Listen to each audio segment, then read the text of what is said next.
L'extrait précédemment entendu est une partie de l'intervention de Serge Champeau lors d'une conférence.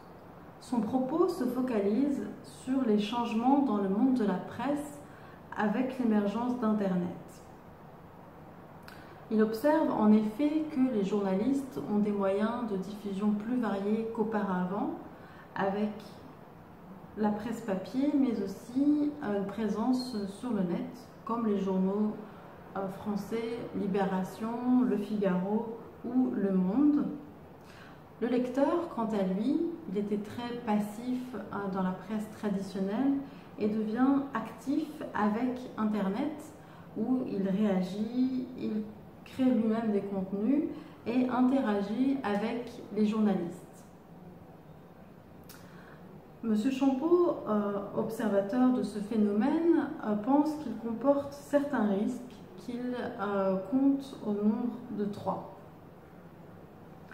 Tout d'abord, il craint un éclatement de l'espace public, espace créé par la presse, qui engendrait des débats et des opinions différentes. Pour lui, cet espace public s'est fragmenté, avec notamment les agrégateurs de news. Il définit cela comme des plateformes d'information où l'internaute sélectionne lui-même les articles qu'il souhaite lire sans être confronté à d'autres opinions. Il s'enferme donc. C'est ce qu'un sociologue américain a qualifié de Daily Me ou un quotidien du mois. Monsieur Champeau ensuite s'interroge sur la fin du journalisme avec la baisse des journalistes traditionnels dont le rôle est entre autres le filtrage de l'objectivité des informations, les secrets des sources, la protection du droit d'auteur, etc. Et face à cette éthique, M. Champeau considère Internet comme complètement anarchique, avec des fausses informations, des rumeurs et de l'agressivité dans les débats. Cela devient un système populiste où tout le monde a l'illusion de pouvoir être journaliste.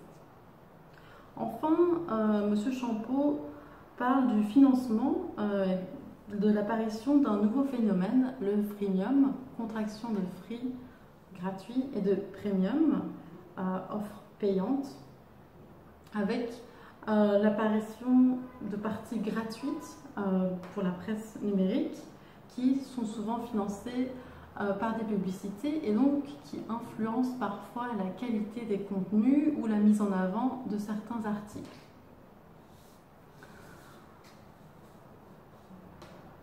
Et donc qui provoque une inégalité entre certains lecteurs qui s'abonnent et d'autres pas. Ensuite, dans un second temps, l'intervenant se montre optimiste sur ces évolutions. Il pense que Internet est un formidable moyen de démocratisation et voit l'émergence d'un nouveau journalisme complémentaire avec l'activité du lecteur. Par exemple, sur les pure players tels que aufeminin.com ou Doctissimo, journalistes et lecteurs sont en étroite collaboration. Ensuite, et enfin, il pense qu'un nouvel modèle économique est en train de se créer et que malgré le danger des freemiums, les formes intelligentes de freemium se mettent en place avec un contenu gratuit de qualité que l'on observe déjà chez Le Monde ou encore Le Figaro. Je vais à présent passer à la seconde partie de cet exposé. Donc, au cours du XXe siècle, l'homme a été le témoin de beaucoup de révolutions technologiques, comme par exemple la télévision, le lecteur de disque aussi, et le lecteur de MP3, ou encore le téléphone portable. Le XXIe siècle a quant à lui révolutionné ces technologies avec l'arrivée d'Internet. À présent, on consomme tous ces médias, films, livres, musique via ce nouvel outil et sur des supports très variés comme le téléphone portable, la tablette ou encore l'ordinateur. La presse papier n'est donc pas épargnée par ces bouleversements et on voit maintenant beaucoup de journaux en ligne ainsi que de nouveaux blogs chaque jour. Et la sphère médiatique s'est donc considérablement agrandie, tant en termes que de lecteurs que de rédacteurs. Ce qui représente un défi majeur donc pour la presse aujourd'hui, au regard du contenu, du format, mais aussi du financement. On peut donc se poser la question suivante: quelles sont les évolutions et l'avenir de la presse numérique? Nous tenterons de répondre à cette question à travers d'abord le prisme du lecteur, puis celui du journaliste. Je commencerai en parlant de ma propre expérience de lectrice. Je n'ai jamais beaucoup lu la presse papier à part les journaux gratuits qui sont très pratiques avec des articles brefs et en format petit également. Et je me suis aussi très vite tournée vers Internet, étant d'une génération qui l'a connu très tôt.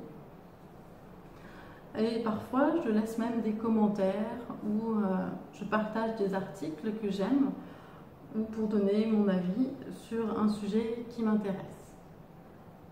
Avant l'arrivée d'Internet, ce type de comportement face à la presse était totalement différent. Si l'on observe les choses à plus grande échelle, on peut dire que le lecteur avait un rôle minime dans le monde de la presse écrite et que maintenant, il est, en tant que consommateur d'actualité, il prend une part beaucoup plus active et de manière totalement libre. En effet, il commente ou il crée aussi son propre blog, il publie des vidéos, il échange sur les réseaux sociaux comme Facebook ou Twitter. Et on observe aussi un choix considérable de médias et de contenus qui est maintenant presque infini. Cette démocratisation est une grande avancée, mais il y a un revers à la médaille. En effet, il y a beaucoup de diffusion de rumeurs, des fausses informations, désignées comme fake news en anglais. Et ces aspects, même s'ils ne sont pas caractéristiques de la presse numérique, sont considérablement accentués. En plus, la manière de recevoir et de lire l'information, son mode de consommation a beaucoup changé. À l'instar des journaux gratuits, beaucoup de journaux web font appel à la publicité aux grandes dames des lecteurs qui la trouvent parfois intempestive. Or, rien n'est gratuit, rien n'est sans contrepartie et il est tout à fait normal que la publicité ait son rôle à jouer dans ce système économique. D'ailleurs, les journaux réfléchissent à de nouveaux modèles de financement, par exemple avec des systèmes d'abonnement mensuels, l'achat d'articles à l'unité ou encore les financements participatifs. Et cependant, plus que le mode de financement de la presse numérique, c'est le métier de journaliste qui est en complète mutation. Il est d'abord mis en concurrence par ce lecteur ou public-lecteur qui fragilise, voire précarise la profession. Je n'adhère pas tout à fait à cette vision, car plus qu'une concurrence, j'y vois une complémentarité. Ensuite, le journaliste a des tâches beaucoup plus variées dans la presse numérique. Par exemple, il doit d'abord faire face aux commentaires des lecteurs, qui peuvent parfois être négatifs, mais aussi positifs, ou avec beaucoup de questions différentes. Et d'autres acteurs entrent également en jeu, comme le community manager ou animateur de communauté qui gère les réseaux sociaux indispensables pour la diffusion et l'interaction avec les lecteurs. Ensuite, deuxièmement, rédigé sur le web entraîne des changements dans la manière d'écrire. En effet, le journaliste n'a plus de contraintes de format, il peut écrire autant qu'il veut, illustrer aussi beaucoup plus ses articles et faire appel à d'autres supports comme la vidéo, des graphiques, de manière beaucoup plus ludique et synthétique. En revanche, comment mettre en avant ces articles dans l'immensité que représente la toile? C'est là qu'un problème se pose. Il n'existe plus vraiment de une de journal, et à moins de se retrouver sur la page d'accueil du site en question. Et les informations ne sont plus hiérarchisées et peuvent parfois passer inaperçues alors qu'elles s'avèrent essentielles.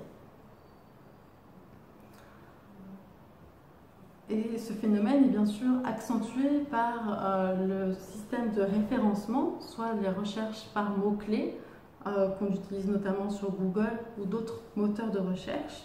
Et donc, la concurrence est considérablement accrue. Pour conclure, je pense que la presse numérique donne toute sa place à un lecteur actif, réactif et productif, un rôle qui pourrait être accru selon l'évolution que prennent les réseaux sociaux et les nouveaux outils du web. Le journaliste, quant à lui, voit sa profession diversifiée ainsi que la diversification des contenus avec des vidéos, de très longs articles ou des graphiques interactifs. Ensuite, et bien sûr, on voit apparaître l'apparition de nouveaux métiers qui pourront évoluer avec Internet et selon les pratiques des internautes. Certes, un nouveau modèle économique reste encore à trouver pour pouvoir proposer un contenu gratuit de qualité, mais je reste optimiste face à cette situation. Quant à la presse papier, impactée directement par l'évolution de la presse numérique, je ne pense pas qu'elle puisse disparaître, mais qu'elle continuera comme un média parallèle. Après tout, n'a-t-on pas craint la disparition de la radio ou du vinyle ?